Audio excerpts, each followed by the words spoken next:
വലുതായി താഴെ കിടക്കുന്ന സാധനങ്ങള് ഒരു അകന്ന ബന്ധുവാ സ്വാമി. ഈ നാട്ടുകാര് വീട്ടുകാര് എന്നൊക്കെ പറയില്ലേ, അത് തന്നെ. തുണി അലക്കുന്ന ജോലി. തുണിയോ? ആ തുണി. ഒരു തുണി പിടിച്ചെടുക്കാൻ ഞാൻ പെട്ട പാടേ. അതേത് തുണി? അധികാരത്തെ തുണി. ഓരോ രാജ്യസ്നേഹം, രാജ്യസ്നേഹം, ഓരോ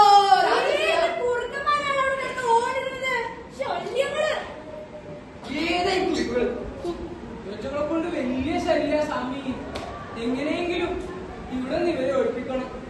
ഒഴിവാക്കാം, അമ്മി വാക്കാം, അവരെ ഈ നാട്ടിന്നേ ഒഴിവാക്കാം. അതെങ്ങനെ? തന്ത്രങ്ങളുടെയും കുതന്ത്രങ്ങളുടെയും കളികൾ തുടങ്ങാൻ പോകുന്നതല്ലോ അമ്മി. ആ വീണ്ടേ നാഥനാവുക. നാഥനോ? ആ, എന്നാ ചെന്നോട്ടെ വേഗം നാഥനായിട്ട്. കരഞ്ഞിടല്ലേ കരിമുകിലേതി, കരഞ്ഞു തീർക്കാനുണ്ടോ ജീവിതം? ഉള്ള ജീവിതം കരഞ്ഞു തീർക്കാമോ?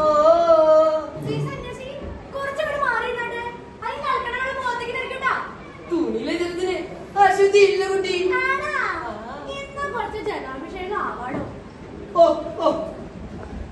എനിക്കിഷ്ടമായി ഈ അലക്ക് കറി, എനിക്കിഷ്ടമായി.